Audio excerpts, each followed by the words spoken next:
السلام عليكم ورحمة الله وبركاته. Good morning all. I'd like to welcome all of you for the makeup class for today. And inshallah, we will try to finish the chapter, the first chapter from the second part, which is going to be an introduction to this course.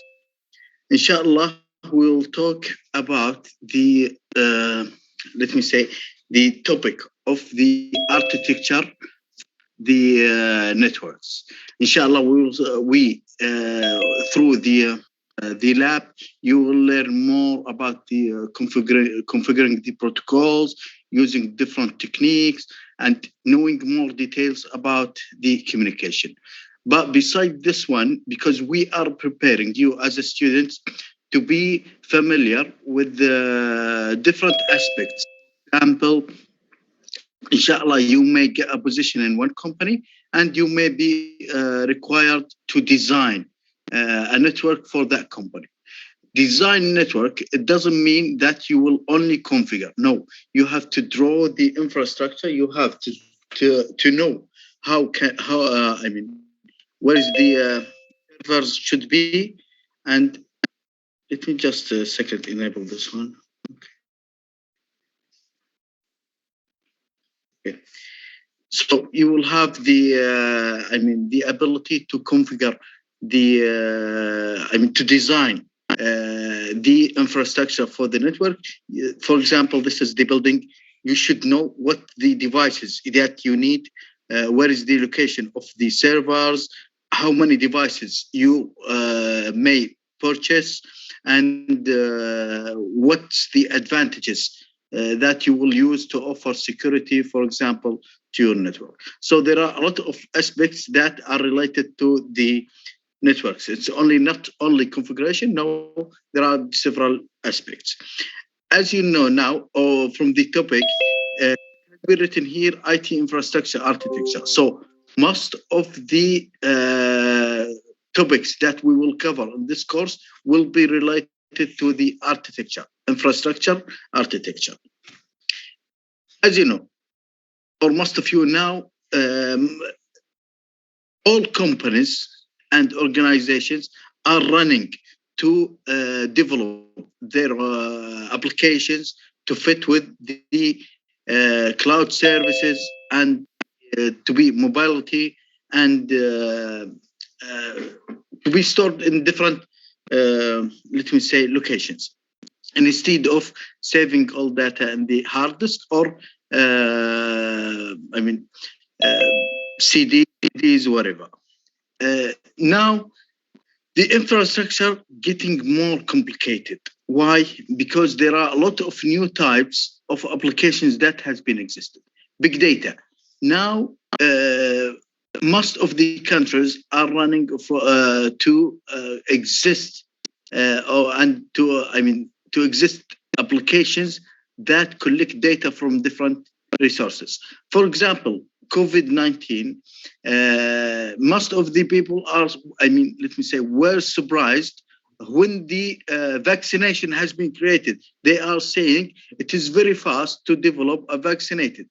This was difficult task in the past, but currently, because the usage of the big data has been facilitated, the process of collecting the data in different field.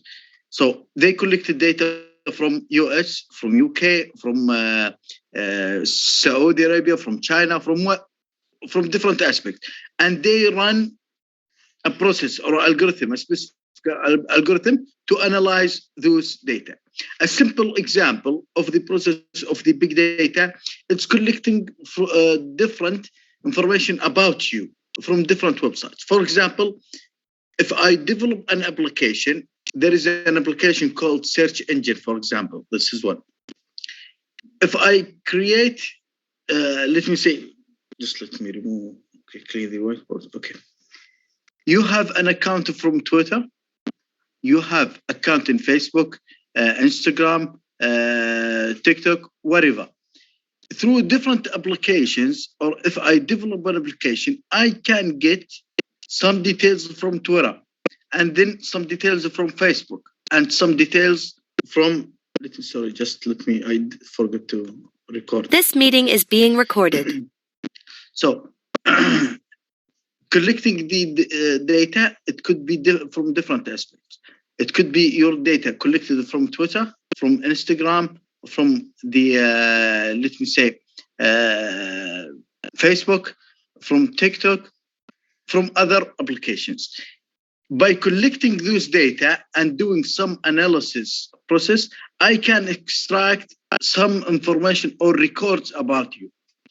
One girl, she has been, for example, an example, it has been killed because the killer, he collected her details from different resources. He know from where she is working, what's the most of the times, where's her current locations, and etc. So now it is easy for, trackers, call them trackers, to track any person from his information or from his post through different Facebook. So the privacy getting in risk. Big data, it's not only used to harm the people. No, it's used in different manners. It could facilitate or it could enhance the living level to be better. In these smart citizens, they are collecting data from different databases, from different locations, and make a decision upon those things. Now, these other concepts, it's the Internet of Things. Internet of Things, the goal of the Internet of Things, it's to control some factors through the online, through applications. So you are in Saudi here, you can run your factory, for example, and in the factory, for example, in China, in Saudi, in US, in UK, you can control all the manufacturers through online. So you are controlling. You can, for example, if you are a doctor, you can do surgeries through online. So you will do the whole surgery while you are in your home. You will control this machine to do the surgery for the patient. You will move it by the online. You will cut from this area. You will replace it. You will put some nails or whatever, and you may cut it. So those ones or those things, we call it Internet of Things. And then, as you know now, most of the process getting to be mobility, to run and to complete your works through your mobile devices and the cloud computing for storage. So those are the new types of the application. Infrastructure landscape are complex. It's not easy. The result of a strict application implementation project, specialized hardware and infrastructure components. Okay. Agile adoption required infrastructure, solid, scalable, modular. So those are the adoption requires infrastructure for the IT infrastructure. Architecture is structural to control the infrastructure when it is designed in use and when it's changed. This is a clear definition. Okay. For example, IT infrastructure consists of equipment, systems, softwares, and services. It's not only about programming. No, it could be equipment, it could be systems, it could be software, and it could be services. So if I ask you what's the components of the IT infrastructure, you will not say it's only coding or programming. No, it will consist of equipment, systems, software, services used in common across an organization, regardless of mission, program, projects. And those are different description of the IT infrastructure.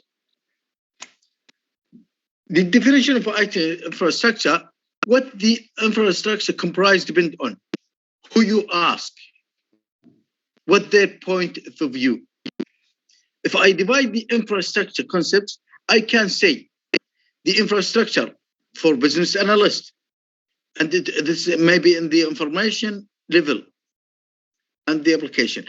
Infrastructure for application user. It could be on the level of the server. And infrastructure for system manager. It could be in the building level.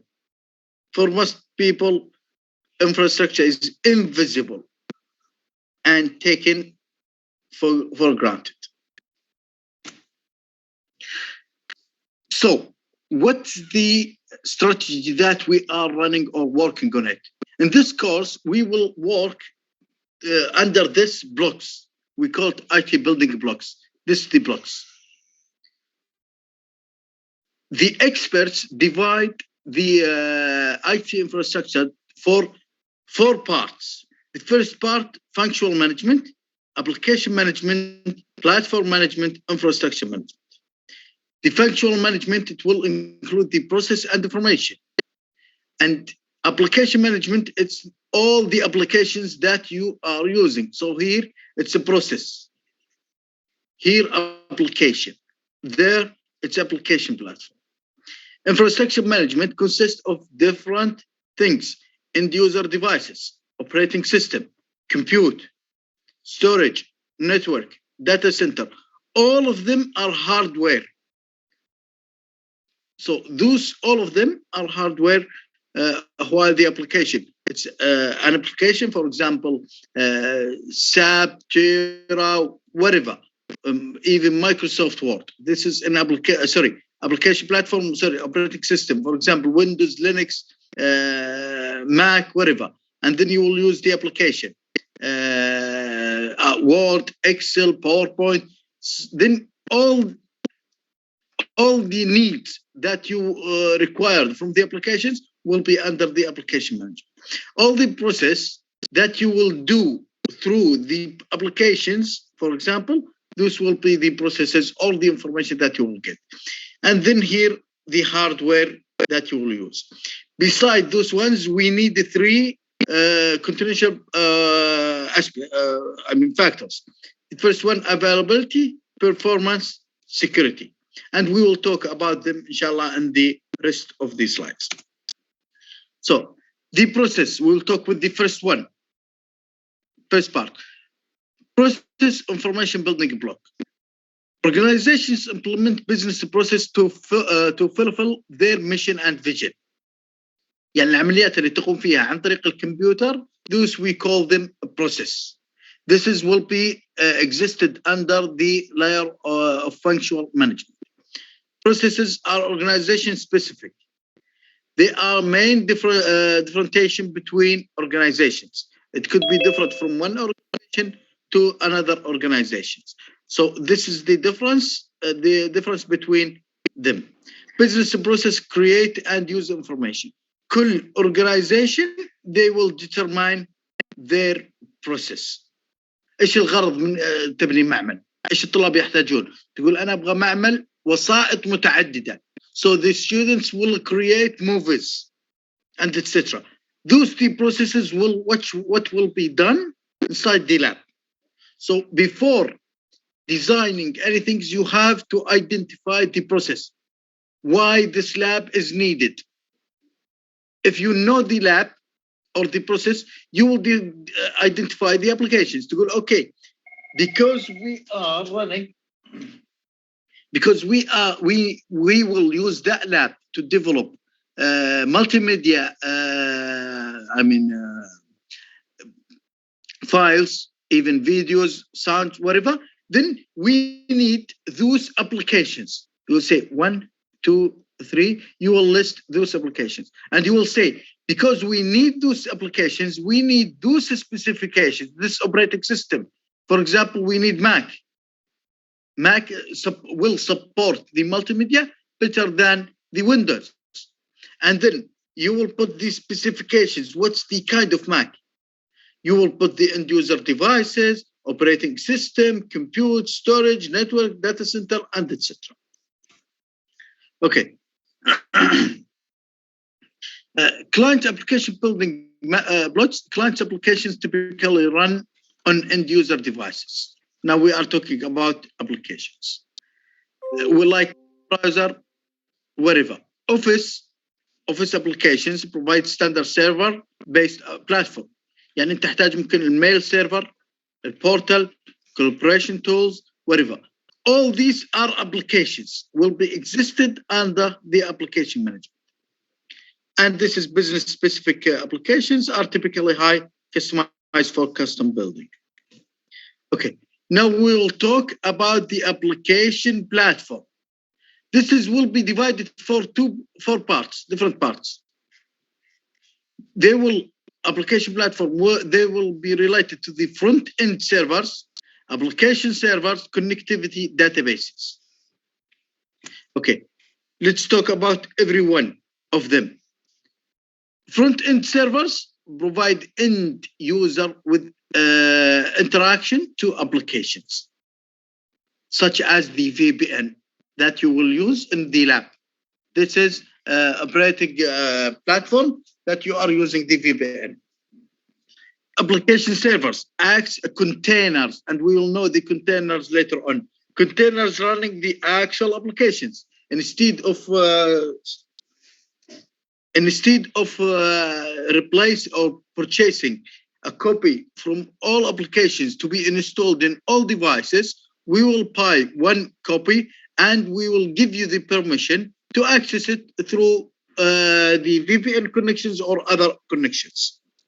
So we will study what's the things that we need for application servers. By the way, you have to save the cost for it. Then we will talk about the connectivity. Connectivity, even you are using the FTP, ETL servers, or whatever. And then we will talk about the database later on. We'll see how the data will be stored in the systems and what are the techniques that are used in even the organizations, in big organizations or small organizations. What's the data centers that we need to save or to store the data?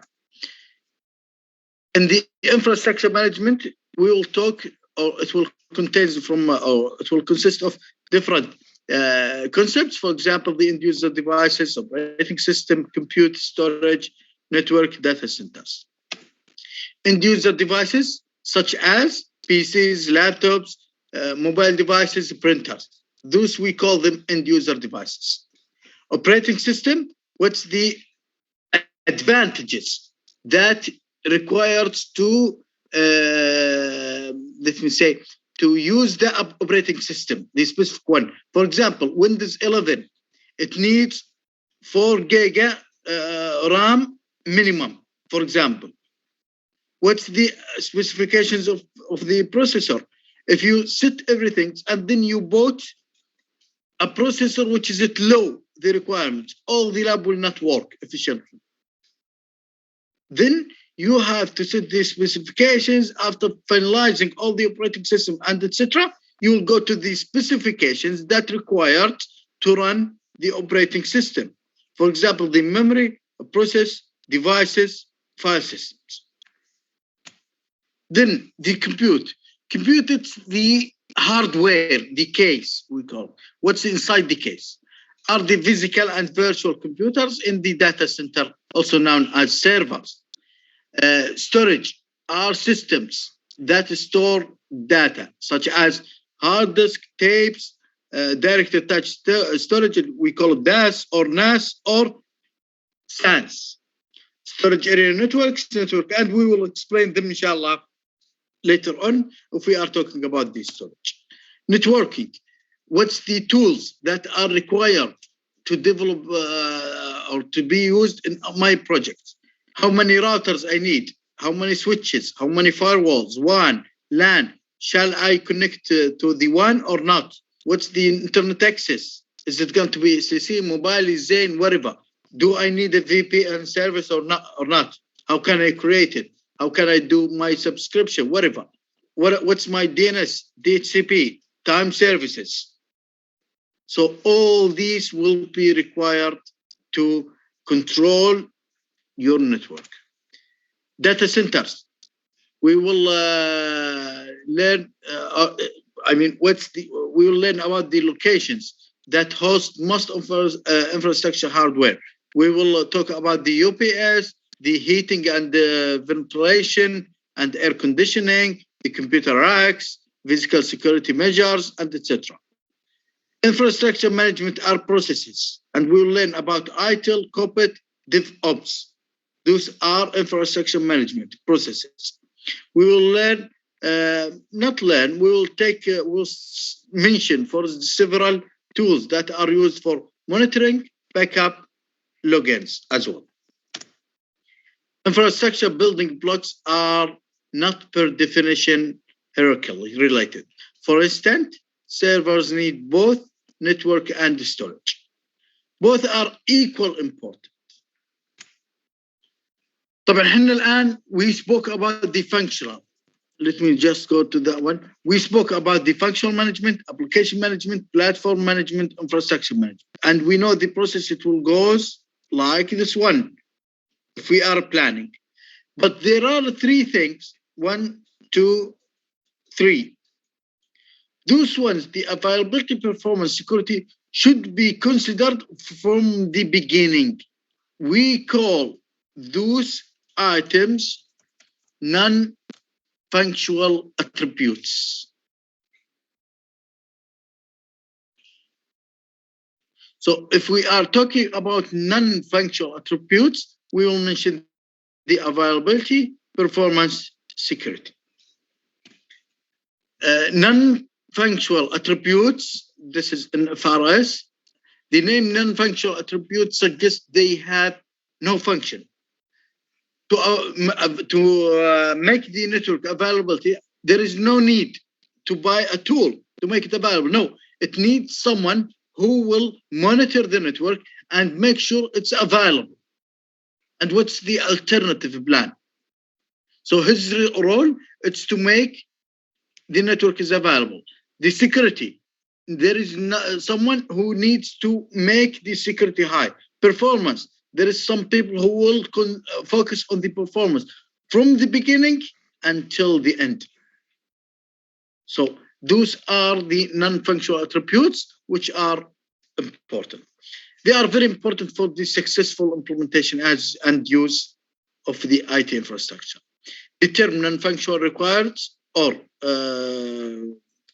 non-functional attributes is frequently used and widely known.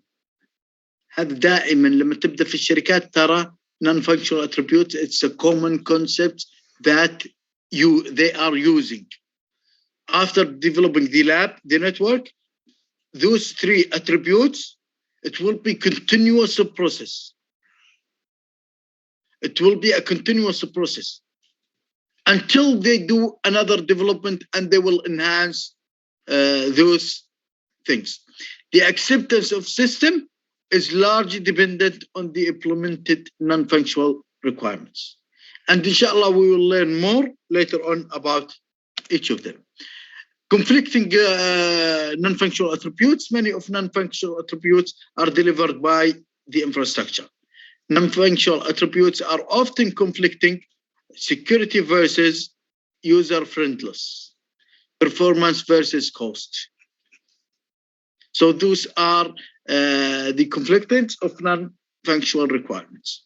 The infrastructure architecture should present stakeholders with these conflicts, requirements, and their consequences. This is what our topic. Most of those slides, let me say 90% of those slides will be repeated with details, inshallah, later on at the end of the, until the end of the semester. So our lecture for today, it was introduction to IT infrastructure. Most of the concepts will be, inshallah, clarified later on.